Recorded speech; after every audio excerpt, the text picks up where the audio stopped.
예수께서 이르시되 어찌하여 두려워하며 어찌하여 마음에 의심이 일어나느냐.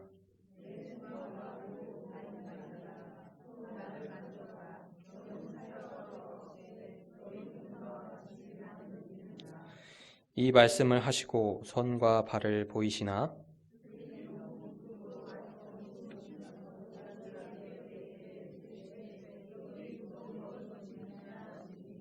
이에 구운 생선 한 토막을 드리니 또 이르시되 내가 너희와 함께 있을 때에 너희에게 말한 바 곧 모세의 율법과 선지자의 글과 시편에 나를 가리켜 기록된 모든 것이 이루어져야 하리라 한 말이 이것이라 하시고 또 이르시되 이같이 그리스도가 고난을 받고 제3일에 죽은 자 가운데서 살아날 것과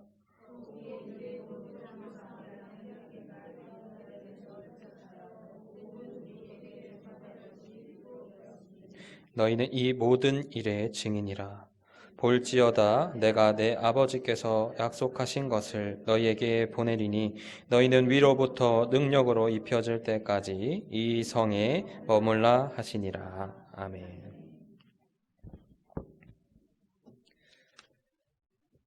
새신랑 얼굴이 좋죠? 네, 감사합니다. 여러분들 이런 생각을 해보신 적이 있나요? 이 성경을 한 단어로 요약해봐라. 성경을 한 단어로. 이 성경책이 너무 두껍잖아요. 두꺼워서 가끔은 무슨 말인지도 모르겠고 또 어려워서 하나님 은혜는 받고 싶은데 좀 간략하게 설명하면 좋을 텐데 저도 이 생각을 안 해본 게 아닙니다. 중고등학교 시절부터 그래도 성경 한번 읽어봐야겠다 하고 창세기를 펴고 이제 출애굽기 갔다가 이제 레위기 가면 갑자기 꺾이기 시작해요. 그래서 그러고 그래 나는 신약부터 읽겠다 하면 갑자기 마태복음을 펴면은 뭐 이상한 사람 이름들이 막 줄줄줄 막 나오면서 읽기가 너무 어렵단 말이죠. 그래서 성경을 한 단어로 요약하고 싶다. 그랬더니 제가 찾았어요. 한 단어로 요약하는 법을. 전 세계에서 최초로 강원도 시골교회 전도사가 찾아냈다. 그게 뭐냐면 사랑이라는 단어가 그 답을 줄 수 있겠다라고 생각을 했습니다. 우리 성경의 맨 처음에 보면 어떤 말씀이 나와요? 창세기 1장 1절에 태초에 하나님이 천지를 창조하시니라 이렇게 나와요. 그러면 왜 하나님이 천지를 창조하셨을까라는 질문이 나오게 되어 있어요. 그러면 왜 하나님 우리를 창조하셨을까? 그랬더니 이건 우리를 사랑하시기 때문에 가능한 것이 아닐까라는 답을 얻게 해줬고 그 다음에 요한계시록 22장 21절 성경의 맨 마지막에 나오는 구절이에요. 주 예수의 은혜가 모든 자들에게 있을지어다. 아멘. 왜 주 예수의 은혜가 우리에게 가득 부어질까? 그 질문을 또 던졌을 때 사랑이라는 단어가 하나님이 우리를 사랑하시기 때문에 그 은혜를 부어주시는 것이구나 라는 생각을 했던 것이죠. 이렇게 성경 말씀은 처음부터 끝까지 온통 하나님이 우리를 사랑하신다라고 고백하는 내용으로 담겨 있다는 겁니다. 그런데 예수님이 부활하시고 승천하시기 중간에 이제 마지막으로 승천하시기 전에 오늘 본문 말씀에서 이 말씀을 하고 계십니다. 예수님께서 무언가를 가르쳐주고 계시는데 그 가르침이 무엇이냐? 근데 이 사랑의 말씀, 그러니까 성경에서 처음부터 끝까지 말하고 있는 이 사랑의 말씀을 이 예수님의 제자들은 미처 깨닫지 못하고 있는 상황을 보여줍니다. 그래서 우리가 구원을 받았다고 고백할 수 있는 계기가 바로 이것인데 부활의 사건인데 예수님이 이 땅에 오셔서 우리를 위해 죽으시고 그다음에 십자가에 못 박히신 그 사건이 우리에게 잊혀지면 안 될 사건인데 지금 예수님이 나타나신 이 시점에서 예수님은 그것을 우리에게 다시 한번 알려주고 계신다는 것입니다. 이 말씀은 내가 널 위해 죽었으니까 너네는 앞으로 나를 믿고 따라와라 이렇게 단순하게 명령하시는 게 아니란 말이에요.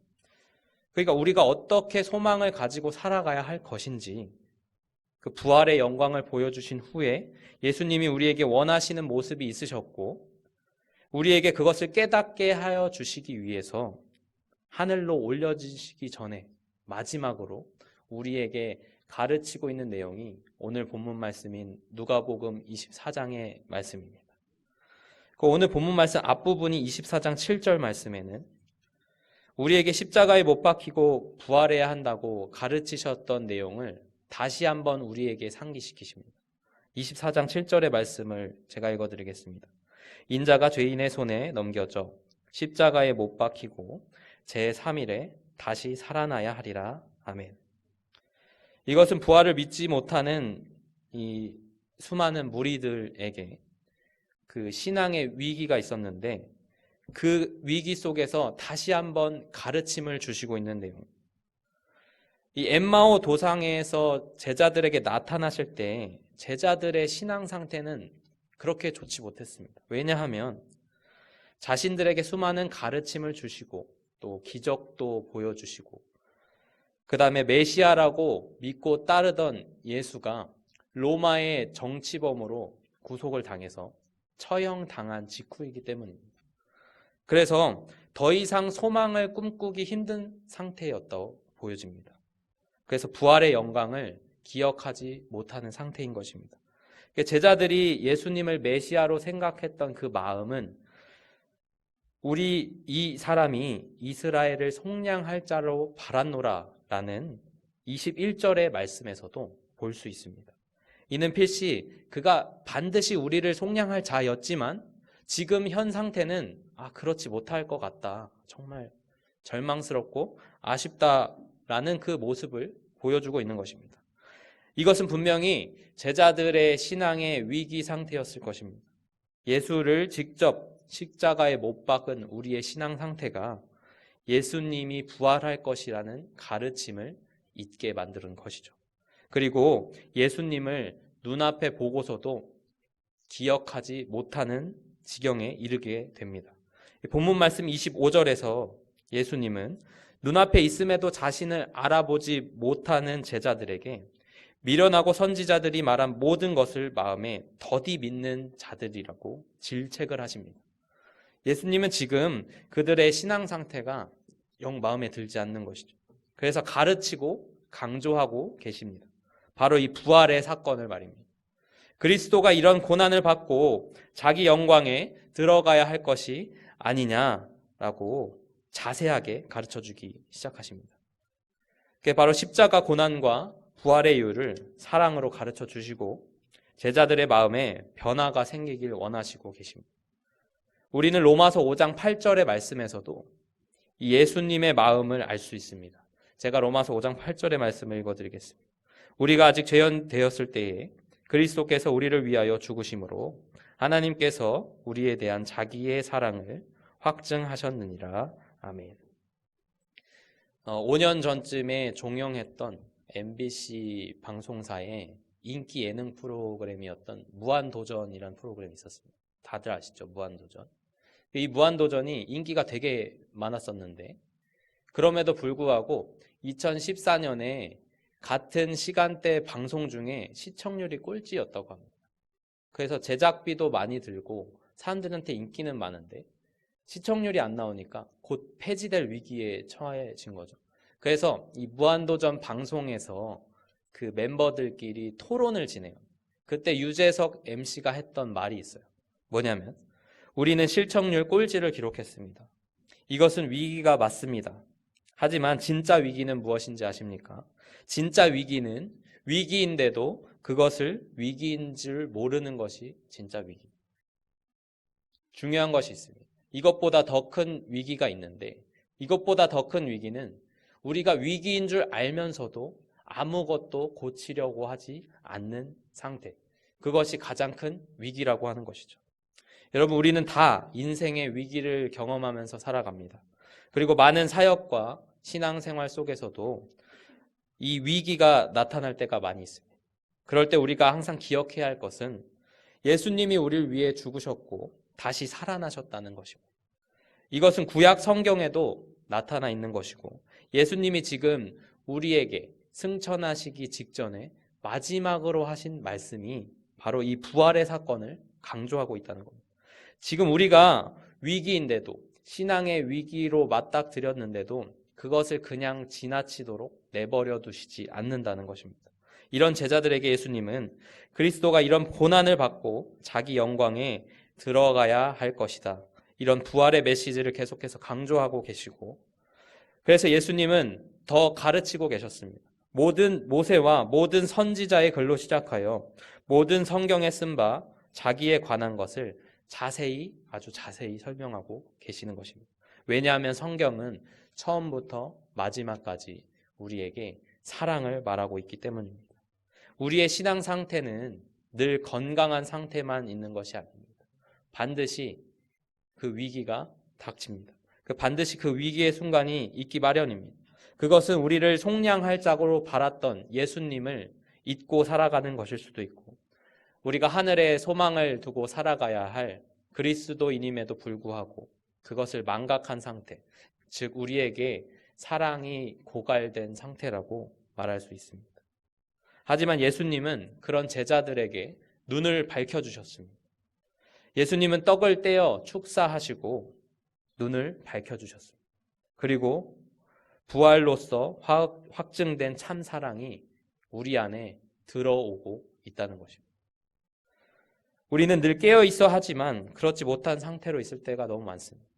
신앙의 위기를 위기 자체로 받아들이지 못하고 우리가 신앙의 위기임을 알고 있어도 주님을 찾지 않고 기도하지 않고 찬양하지 않고 예배의 자리에 나오지 않는 상태, 그럴 때가 너무 많이 있다는 것입니다.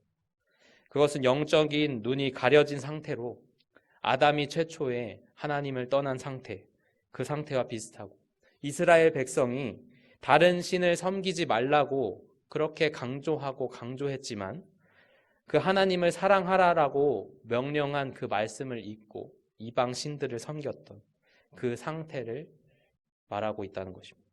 예수님은 본문 32절 말씀에서 축사하시고 물어보십니다.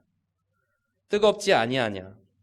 분명 제자들은 예수를 따라다니면서 무척 행복했을 것입니다. 왜냐하면 그 어떤 랍비들보다 더 위대한 가르침을 받았을 것이고, 그 어떤 부자들이 가졌던 것보다 더 존귀한 것들을 소망하며 살아갔을 것이고, 그리고 크고 놀라운 기적을 경험하면서 정말 이거는 믿지 않을래야 믿지 않을 수가 없다, 전하지 않을래야 전하지 않을 수 없다 라고 고백하며 살았을 것입니다. 그리고 예수님과 함께 동행하면서 누구보다 예수님으로부터 사랑을 받았을 것입니다. 이렇게 주님과 교제하는, 우리가 주님이 창조하신 목적, 즉 주님과 교제하면서 살아가는 그 순간, 하나님과의 영광을 입은 상태, 그렇게 주님과 교제하며 살아가는 순간이 우리가 가장 삶에서 의미 있고 기억해야 할 순간이라는 것입니다. 그런데 우리는 지금 그러지 못하고 있다는 것입니다. 이 제자들도 마찬가지였습니다. 그래서 예수님은 이들을 안타까워하고 계셨습니다. 예수님은 이렇게 승천하시기 전에 부활의 사건을 기억하게 하시고 가려진 우리 마음을 다시 뜨겁게 하시고, 그런데 우리에게 더 큰 위기가 찾아옵니다. 그것은 우리 안에 피어나는 두려움이었습니다. 우리에게 믿음이 없는 것은 아니지만 그것이 굉장히 연약한 것입니다. 그러니까 우리 안에 사소한 문제들로 인해서 우리 마음의 의심과 두려움의 마음이 커지게 됩니다. 믿음의 길은 이렇게 매 순간 위기가 찾아옵니다. 저는 그리스도인의 삶이 우리나라의 독립운동가와 비슷하다고 항상 생각해 왔는데요. 그것은 핍박받고 억압받고 고통받는 것에서 비슷하고, 더 중요한 것은 그럼에도 그 길을 계속 걸어나갈 수밖에 없다는 것에서 굉장히 비슷하다고 생각했습니다. 제가 일전에 밀정이란 영화를 소개해드린 적이 있습니다. 밀정이란 영화. 거기서 독립운동가들이 다 죽음에도 불구하고 계속해서 싸워나가는 그 모습. 그래서 오늘은 다른 영화를 한번 소개해드리려고 합니다. 2015년에 개봉한 암살이라는 영화가 있습니다.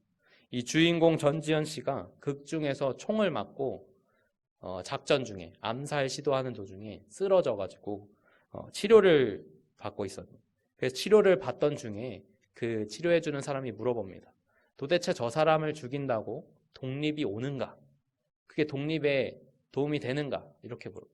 그래서 전지현 씨가 그 아픈 와중에 이렇게 대답합니다. 독립이 올지 안 올지는 모르지만 그래도 나는 보여준다. 우리가 싸우고 있다는 것을 보여준다. 이렇게 대답을 합니다. 우리가 훗날, 지금은 실패하는 것처럼 보이지만 훗날에는 우리가 원하는 큰 결과를 얻을 수 있다는 것입니다. 우리의 믿음의 여정도 지금 당장은 쉽지 않은 길임을 알고 있습니다. 그러나 예수님은 36절의 말씀에서 이러한 제자들을 보고 우리에게 평강을 약속하셨습니다. 그리고 한 번 더 우리의 마음을 열어 성경을 깨닫게 하십니다.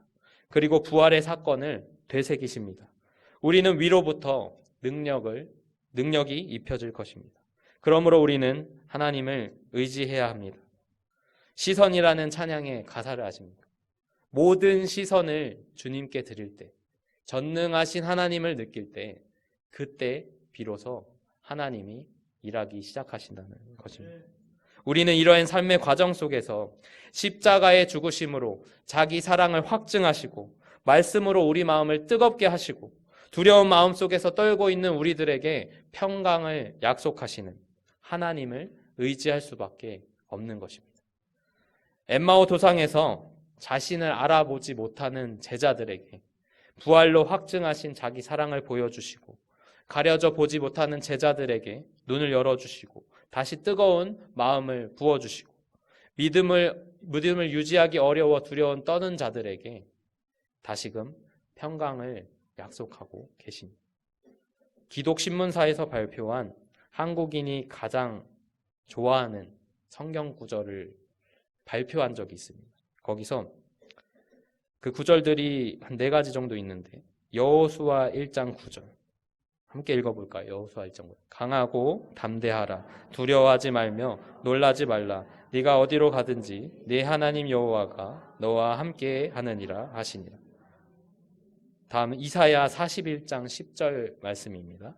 두려워하지 말라 내가 너와 함께 함이라 놀라지 말라 나는 내 하나님이 됨이라 내가 너를 굳세게 하리라 참으로 너를 도와주리라 참으로 나의 의로운 손으로 너를 붙들리라. 다음 예레미야 29장 11절 말씀입니다. 너희를 향한 나의 생각을 내가 아나니 평안이요 재앙이 아니니라 너희에게 미래와 희망을 주는 것이니라. 마지막 요한복음 16장 33절의 말씀입니다. 너희로 내 안에 평안을 누리게 하려 함이라.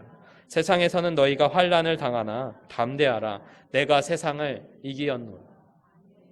이 4구절이 한국인이 가장 많이 검색하고 찾는 구절이라고 합니다. 보면 다들 좀 두려우신 것 같아요. 신앙생활하는 하나님을 찾을 수밖에 없는 그 상태인 것 같아요. 알게 모르게 지금 옆에 계신 성도님들도 다 신앙생활하면서 위기를 맞이하고 두려워하고 계시다는 것. 내가 이 믿음을 계속 유지하고 나갈 수 있을까 두려워하는 상태만. 그런데 우리들은 이렇게 두려워하는 과정 속에서도 이 말씀을 다시 한번 들여볼 필요가 있습니다. 우리는 알고 있습니다. 우리는 하나님이 필요하지만 우리는 하나님이 주시는 사랑이 우리 안에 있다는 것을 이미 알고 있습니다.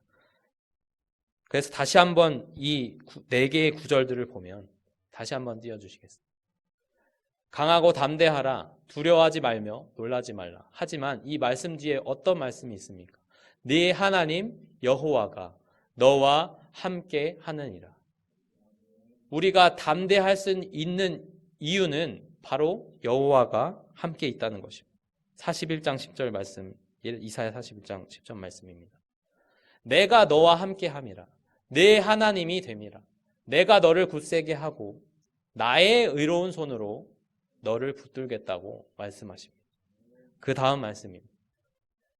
너희 향한 나의 생각을 바로 하나님이 알고 계신다는 겁니다. 그 다음 말씀입니다. 내 안에서 평안을 누릴 수 있고 내가 세상을 이기었다고 말하고 있습니다. 시편 23편 1절에서는 이렇게 말합니다. 여호와는 나의 목자시니 내게 부족함이 없으리로다. 여러분, 우리에게 부족함이 없습니다. 그런데 그것은 우리가 여호와를 나의 목자로 인정할 때만 가능하다는 것입니다. 나를 푸른 풀밭에 누이시고 쉴만한 물가로 인도하실 분은 여호와를 나의 목자로 인정할 때만 그것이 가능하다는 것입니다. 그러나 그것도 여호와를 나의 목자로 인정하지 않는다면 우리가 참 평안을 누릴 수 없다는 것입니다. 빌립보서 4장 13절 말씀에는 이렇게 말합니다. 내게 능력 주시는 자 안에서 내가 모든 것을 할 수 있느니라. 제가 모든 것을 할 수 있습니다. 여러분들이 모든 것을 할 수 있습니다. 그러나 그거는 우리에게 능력 주시는 자 안에서만 가능하다는 것입니다. 이렇게 우리는 이미 주님이 우리에게 한 약속들을 알고 있습니다. 편히 쉬게도 해주시고 능력도 주시고 두려움도 없애주십니다. 이것이 사랑이 아니면 무엇이겠습니까? 제가 청년부 시절에, 대학부 청년 시절에 MT를 가서 레크레이션을 한 적이 있어요. 이 레크레이션에 가서 게임을 하는데 줄줄이 말해요라는 게임을 해요. 줄줄이 말해요 아십니까, 여러분? 그 사회자가 어떤 제시어를 말하면 그 제시어가 들어간 찬양을 이어 부르면 돼요. 그래서 첫 사람이 이렇게 불렀어요. 제시어가 사랑인데 당신은 사랑받기 위해 태어난 사람, 이렇게 불렀어요. 굉장히 유명한 찬양이잖아요. 그리고 두 번째 사람, 세 번째 사람도 사랑이 들어간 다른 찬양을 불렀습니다. 그리고 마지막 사람, 이 마지막 사람이 사랑이 들어가는 다른 찬양을 부르면 1등을 할 수 있었어요. 근데 미처 생각을 하지 못했나 봐요. 그래서 처음 사람과 똑같이 당신은 사랑받기 위해 태어난 사람, 이렇게 부른 거예요.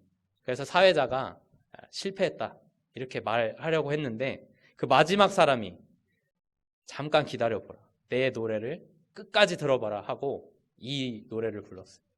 당신은 사랑받기 위해, 그리고 그 사랑 전하기 위해 주께서 택하시고 이 땅에 심으셨네, 또 하나의 열매를 바라시며.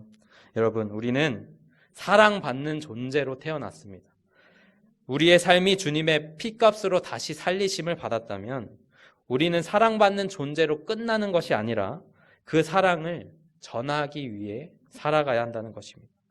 우리 삶이 멈춰 있는 것이 아니라 주님께 영광 돌리며 하나님 나라를 소망하며 살아가야 하는 것입니다. 그리하여 우리가 어떤 신앙의 위기가 있어도 십자가의 부활 사건을 기억하며 가려진 눈을 열고 주님께 시선을 돌리고 우리에게 사랑과 뜨거운 마음이 있으면 평강이 있을 줄로 믿습니다.